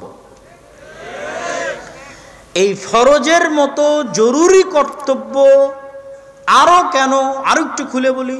এখানে 1 ঘন্টা বা 1.5 ঘন্টা যদি বক্তব্য দেই, তাহলে আপনারা বাড়িতে যেতে যেতে সব কথা ভুলে যাবেন। গত বছরও এখানে এসেছিলাম, গত বছরও হয়তো 1.5 ঘন্টা বক্তব্য দিয়েছি, আজ আর মনে নাই আপনাদের। তার আগের বছর যদি এসে থাকি 1.5 ঘন্টা বক্তব্য দিয়েছি, ভুলে গেছেন, মনে নাই। কিন্তু আপনারা ছোটবেলায় যে বক্তব্যে 2-1টা দোয়া শিখেছেন, যে 2-1টা কোরআনের আয়াত শিখেছেন, আমল আকিদা শিখেছেন, ওটা এখনও মনে আছে। মরা পর্যন্ত অতটুকুই কাজে লাগে, সারা জীবনে আর সেভাবে শিখাও হয় না। আজকে যদি ওই মক্তব ব্যবস্থা উঠে যায় বা গেছে, থাকলে সেভাবে শক্তিশালী সচেতন অবস্থার উপর নাই, মজবুত অবস্থার উপর নাই। যেভাবে উঠে যাচ্ছে এবং উঠে গেছে, যেভাবে এলাকায় গ্রামে গ্রামে ব্রাক থেকে শুরু করে, প্রাথমিক বিদ্যালয় থেকে শুরু করে, কিন্ডারগার্টেন স্কুল থেকে শুরু করে, ইংলিশ মিডিয়াম স্কুল থেকে শুরু করে, খ্রিস্টান মিশনারিদের স্কুল থেকে শুরু করে ছড়িয়ে পড়ছে, সেটার সাথে আমরা যেভাবে শিক্ষা বিমুখ জাতি, শিক্ষা বিমুখ, আমাদের কাছে উন্নতি কি? আমাদের কাছে উন্নতি হচ্ছে কনস্ট্রাকশন। বিশাল 300 ফিট রাস্তা বানিয়েছেন, অথচ আপনারাই দাবি করছেন ইংল্যান্ড আপনাদের চেয়ে উন্নত। ইংল্যান্ডে যান দেখি, এত বড় রাস্তা আছে কিনা ইংল্যান্ডে, যে দেখেন যে আছে কিনা ইংল্যান্ডে এত বড় রাস্তা, আপনাদের এলাকার মতো সরু রাস্তা। তার মানে আমি বলছি না যে রাস্তা তৈরি করা উন্নতি নয়। আপনি মনে করছেন বিশাল দুবাই বুর্জ খলিফা বানিয়ে আপনি উন্নত হয়েছেন, তো বুর্জ খলিফার মতো আর বুর্জ খলিফা আমেরিকা ইউরোপে আছে কিনা দেখেন তো, নাই। তার মানে আমি বুঝাতে চাচ্ছি যে ওরা যদি পৃথিবীর আজকে সবচেয়ে উন্নত জাতি হয়ে থাকে, আর বিল্ডিং বানানো যদি উন্নতি হয়, তো সবচেয়ে উন্নত উঁচু বিল্ডিং ওদের এলাকায় থাকবে, স্বাভাবিক। রাস্তা বানানো যদি উন্নত হয়, তাহলে সবচেয়ে প্রশস্ত রাস্তা ওদের এলাকায় থাকবে। সেটা ওদের এলাকায় নেই, মুসলমানদের এলাকায় আছে, কিন্তু মুসলমানেরাই গোলাম। তাহলে ওরা কি দিয়ে পৃথিবী চালাচ্ছে ভাই? ওদের কাছে আছে অক্সফোর্ড, ক্যামব্রিজ, হার্ভার্ড, যা আপনার কাছে নাই। তাহলে মুসলমানেরা যদি উন্নত হতে চায়, তো ওখানে কাজে লাগাতে হবে। ওই একই রোগ, একই অসুস্থতা মুসলমানদের আপনাদের রুট লেভেলে, স্বাভাবিক রুট লেভেলে। মসজিদ উন্নত কেন? মসজিদে টাইলস আছে, মসজিদে এসি আছে। তো মসজিদ স্বর্ণ দিয়ে বানিয়ে দেন, এলাকার শব্দ জুয়াখোর মদ করে ভরে গেছে। তো স্বর্ণ দিয়ে মসজিদ বানিয়ে কি করবেন, যেখানে আশেপাশের সব মদখোর, জুয়াখোর, ফ্রি ফায়ার, পাবজি, এগুলোতে যুবক সমাজ ডুবে গেছে। ওই এলাকার মসজিদ স্বর্ণ দিয়ে বানিয়ে কি করবেন? এই জন্য আমি এখন পর্যন্ত 130-এর অধিক মসজিদ সফর করে, ফি সাবিলিল্লাহ, আল্লাহর সন্তুষ্টির জন্য 130-এর অধিক মসজিদ সফর করে শক্তভাবে মসজিদ কমিটিদেরকে বলা আছে যে এই মসজিদের টাইলস বিক্রি করে মসজিদে মক্তব চালু করেন, মসজিদের এসি বিক্রি করে মসজিদে মক্তব চালু করেন।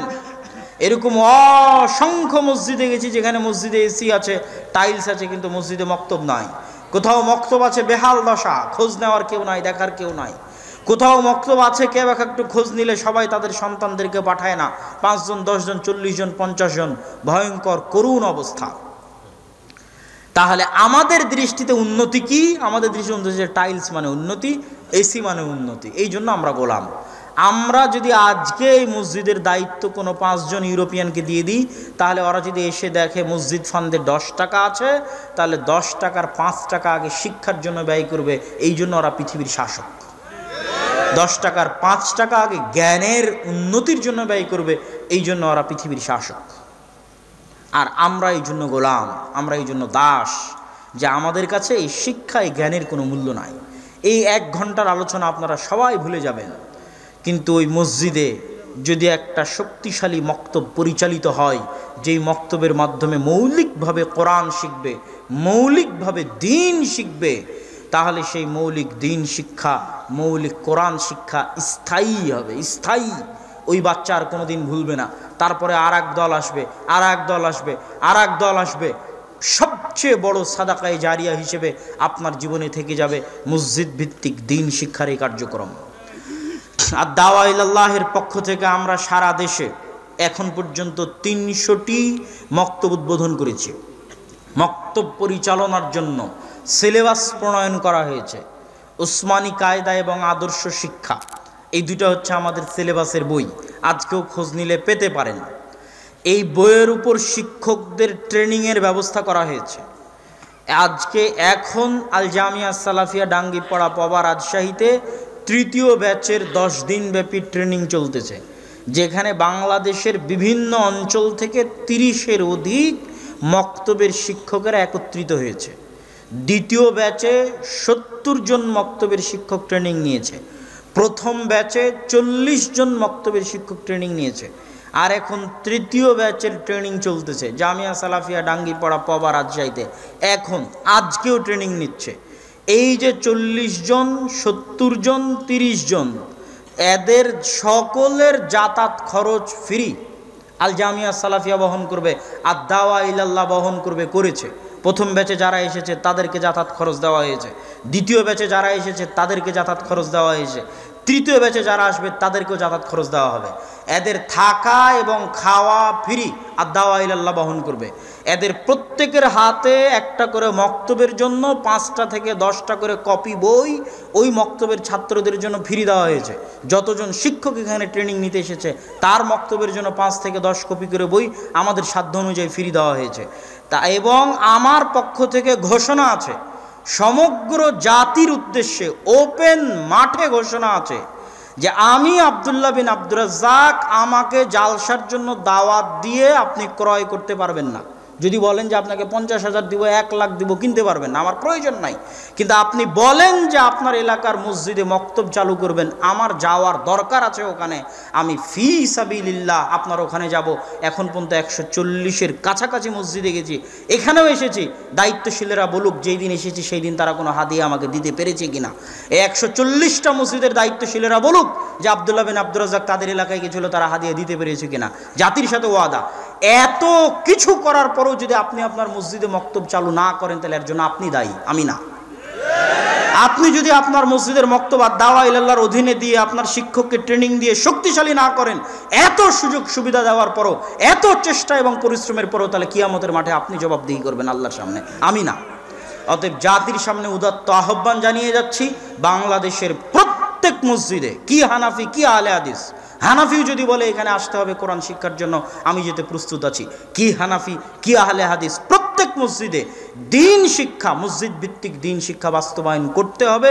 এটা আমাদের চ্যালেঞ্জ, এটা আমাদের যুদ্ধ।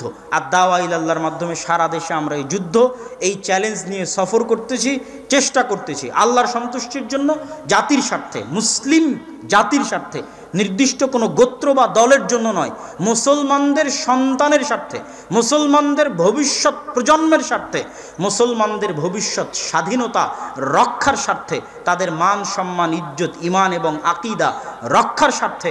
অতএব এই মৌলিক বেসিক কাজে সারা দেশের সকল মুসলমানদের এগিয়ে আসা আমার মাধ্যমে করতে হবে, দাওয়া ইলাল্লাহর মাধ্যমে করতে হবে, এটা জরুরি নয়। কিন্তু মসজিদে দিন শিক্ষার ব্যবস্থা হতে হবে, এটা জরুরি।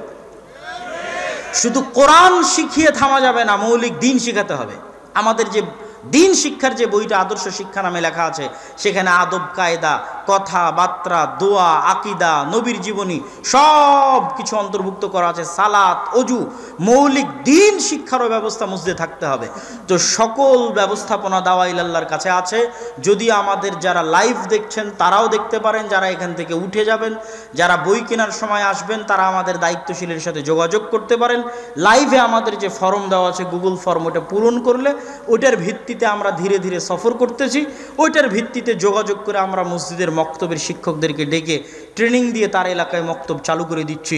সকলের প্রতি আর দাওয়া ইলাল্লাহর এই বৃহৎ প্রজেক্টে সম্পৃক্ত হওয়ার উদাত্ত আহ্বান রেখে আগামী 7 ও 8ই মার্চ আল জামিয়া আস-সালাফিয়া রূপগঞ্জ নারায়ণগঞ্জে 3 দেশের আলেম ওলামা উপস্থিত থাকবে।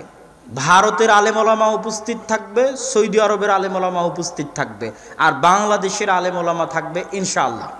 এই 3 দেশের আলেম ওলামার উপস্থিতিতে সালাফি কনফারেন্স 7 ও 8ই মার্চ জামিয়া সালাফিয়া রূপগঞ্জ নারায়ণগঞ্জ। উক্ত সালাফি কনফারেন্সে আপনাদের আসার উদাত্ত আহ্বান জানিয়ে এবং সকলকে মাসিক আলে ইতিসাম পত্রিকাটি নিয়ে যাওয়ার উদাত্ত আহ্বান জানিয়ে পুরো বক্তব্যের সামারি যে টার্ম, যে পরিভাষাগুলো ব্যবহার করেছি পুরো বক্তব্যে, কি পরিভাষা ব্যবহার করেছি, আমরা হচ্ছে এই যুগের বানু ইসরাইল, আর ফিলিস্তিনে যারা আমাদেরকে জবাই করতেছে এরা হচ্ছে এই যুগের ফেরাউন। আর এই কাজ ভুলেও করবেন না যে ফিলিস্তিনে যে মুসলিম ভাইদেরকে অত্যাচার হচ্ছে ওদেরই ভুল ধরে ওদেরকেই ছোট করে যে তোরা এরকম করলি কেন, তোদের জন্য এই হলো, তোদের জন্য এই হলো। এটা হচ্ছে বানু ইসরাইলের স্বভাব, নিচু হীন স্বভাব। আপনার ভাই মরতেছে, ওর কি ভুল সেটা পরে পিঠে হাত বুলিয়ে সংশোধন করা যাবে, কিন্তু যে আপনার ভাইকে মারতেছে, আপনার ভাইয়ের ভুলের জন্য ওই অত্যাচারী জালেম ফেরাউনকে জাস্টিফাই করার কোনো উপায় নাই। এটা কখনোই একজন ইমানদার মুমিনের বৈশিষ্ট্য হতে পারে না, যেটা আজকে ইসলামী ভ্রাতৃত্বের আলোচনার মাধ্যমে আপনাদেরকে বোঝানোর চেষ্টা করেছি। পাশাপাশি পুরো ইসলামের মৌলিক জিনিস কি, আমানতদারিতা, সত্যবাদিতা এবং ন্যায়পরায়ণতা, যেটা থেকে আমরা হাজার হাজার কিলোমিটার দূরে, যেটা আমাদের গোলামির কারণে ধ্বংস হয়ে গেছে, যেটার কারণে আমরা এখনও গোলাম আছি, সেটার দিকে দ্রুত গতিতে আমাদেরকে ফিরে যাওয়া, এই সারমর্ম বক্তব্য এবং এই উদাত্ত আহ্বান রেখে আমি আমার আজকের সংক্ষিপ্ত আলোচনা, সংক্ষিপ্ত বক্তব্য এখানেই শেষ করতেছি। আল্লাহ সুবহানাহু তাআলার নিকটে দোয়া করি যে আল্লাহ সুবহানাহু তাআলা দাওয়া ইলাল্লাহর, আপনাদের উস্তাদ জি আছে, শাইখ আব্দুর রাজ্জাক বিন ইউসুফ হাফিজাউল্লাহ আছেন, তিনি আপনাদের সামনে বক্তব্য পেশ করবেন। আল্লাহ সুবহানাহু তাআলা আমাদের এই দাওয়াতি কাজ, আমাদের এই বক্তব্য, জামিয়া সালাফিয়া, দাওয়া ইলাল্লাহ, এগুলোকে কবুল করুক, আল্লাহুম্মা আমিন। কয়েকটি প্রশ্ন হয়তো আমার জন্যই দেওয়া হয়েছে, আমি এই প্রশ্নের উত্তরগুলো দিয়ে এখান থেকে উঠে যাব। আমি আব্দুর রাজ্জাক বিন ইউসুফ হাফিজাউল্লাহর বক্তব্য শুনে প্রতিদিন গালাগালি করতাম। এখন প্রতি রাতে আব্দুর রাজ্জাক বিন ইউসুফের আলোচনা না শুনলে আমার ঘুম হয় না। আমি আমার পূর্বের কার্যকলাপের জন্য সকলের কাছে ক্ষমা চাই। আল্লাহ সুবহানাহু তাআলা আপনাকে ক্ষমা করুন এবং ঈমানের উপর অটল রাখুন, আল্লাহুম্মা আমিন। শায়েখ, আমার বাবা মারা গেছে, আমি তার কবর জিয়ারত করতে চাই, কিন্তু আমি জেনারেল শিক্ষিত, আরবি পারি না। এখন কিভাবে বাবার জন্য দোয়া করব? কবর জিয়ারতের একটা ছোট্ট দোয়া আছে, এটা মুখস্থ করে নেবেন। মুখস্থ করা সম্ভব না হলে কবরের পাশে দাঁড়িয়ে কেবলামুখী হয়ে আল্লাহর কাছে বাংলায় যেটা ভালো লাগে সেটা দোয়া করবেন। পিতার ক্ষমার জন্য দোয়া করবেন এবং তার জন্য আল্লাহর রাস্তায় সাদাকায়ে জারিয়া হিসেবে দান করবেন। এমন এক সময় ছিল তখন নাকি এইগুলো কথা, যেটা আপনি প্রশ্ন জিজ্ঞেস করেছেন সেটা ভুয়া কথা, সত্য নয়। তো ঠিক আছে, আমি আমার বক্তব্য এখানেই শেষ করলাম। ওয়া আখিরু দাওয়ানা আনিল হামদুলিল্লাহি রাব্বিল আলামিন। আসসালামু আলাইকুম ওয়া রাহমাতুল্লাহি ওয়া বারাকাতুহু।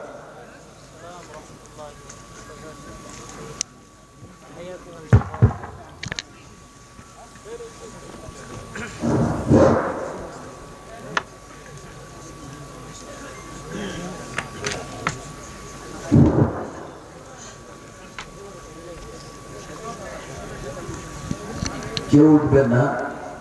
এরপর আমাদের আজকের এই আলোচনা মাহফিলের মূল আকর্ষণ যিনি, আপনাদের সকলের পরিচিত বক্তা, সবার ভালোবাসার মানুষ, প্রিয় ওস্তাদ আব্দুর রাজ্জাক বিন ইউসুফ হাফিজাহুল্লাহ, তিনি কিছু সময়ের মধ্যে মঞ্চে উপস্থিত হবেন। অতএব সকলকে ধৈর্য সহকারে বসে থাকার জন্য বিশেষভাবে অনুরোধ করা যাচ্ছে।